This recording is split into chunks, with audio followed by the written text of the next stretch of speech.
राजधानी दिल्ली में पूर्व प्रधानमंत्री अटल बिहारी वाजपेयी जी की 99वीं जन्मतिथि मना रहा है। इस अवसर पर भारतीय जनता पार्टी जगह जगह कार्यक्रम आयोजित किए जा रहे हैं। ऐसा ये कार्यक्रम आनंद विहार इलाका के सेवा बस्ती झुग्गी झोपड़ी में आयोजित किया गया। कार्यक्रम का आयोजन भारतीय जनता पार्टी दिल्ली प्रदेश के उपाध्यक्ष विष्णु मित्तल ने किया।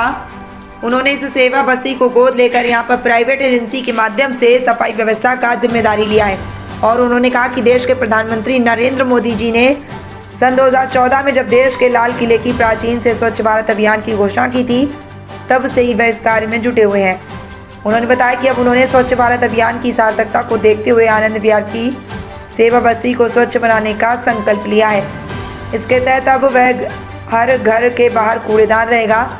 क्षेत्र में प्राइवेट सफाई कर्मचारियों की उपस्थिति एवं अन्य संसाधनों के साथ इस क्षेत्र को साफ सुथरा एवं स्वच्छ बनाएंगे।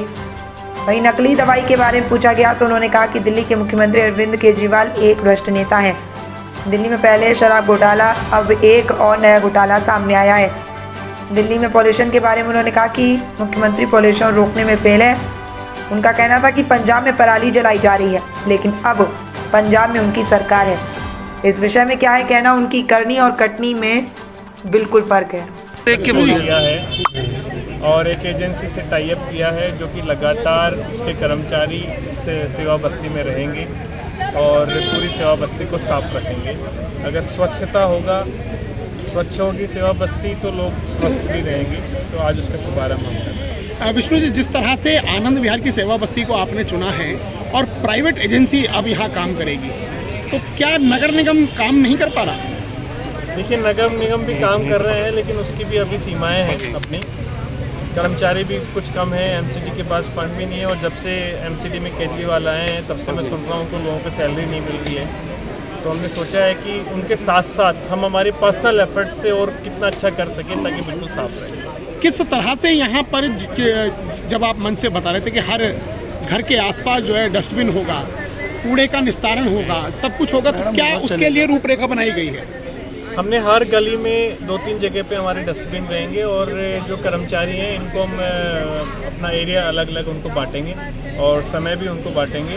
कुल मिला के किसी भी नाली में कोई कूड़ा करकट ना हो, कहीं भी जरा से भी कूड़े का ढेर ना हो, ऐसा हमने एजेंसी से एग्रीमेंट किया। विष्णु जी, एक बात और कि नकली दवाइयों की बात सामने आ रही है, इसके बारे में क्या कहना चाहिए? देखिए, लगातार नित नए घोटाले सामने आ रहे हैं, आप देख ही रहे हैं।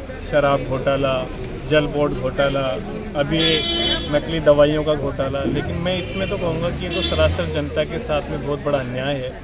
फिर हम मोंडा क्लिनिक खोलते हैं और उसकी पूरे देश में नहीं विदेशों में भी जाके उसकी तारीफ करते हैं और वहाँ पे दवाइयाँ नकली मिल रही हैं। तो जनता की जो बद्दुआएँ हैं वो 100% उन लोगों को जरूर लगेगी जो जनता के साथ ऐसा खेल कर रहे हैं। और एक और दूसरी तरफ पोल्यूशन का स्तर फिर एक बार बढ़ गया है, बहुत बुरा हाल है। मैंने तो कहा ही कि मैं तो राजस्थान था, वहाँ पे देखता था AQI 100 होता था, दिल्ली में 600 होता था। लगातार अरविंद केजरीवाल जी ये दावे कर रहे हैं कि दिल्ली में पोल्यूशन नहीं होगा। अब तो पंजाब में भी उनकी सरकार है, पहले पराली जलाने की बात कर रहे थे कि पंजाब में पराली जलती है, अब तो वहाँ भी उनकी सरकार है। लेकिन क्या हुआ है, इतनी सारी बीमारियाँ पोल्यूशन की वजह से फैल रही है। मैंने तो कैंसर की बस एक इसीलिए शुरू की कि यहाँ पे लोग इतना धुआं इनहेल कर रहे हैं, न जाने कितने लोगों को कैंसर जैसी बीमारियाँ फैल रही हैं।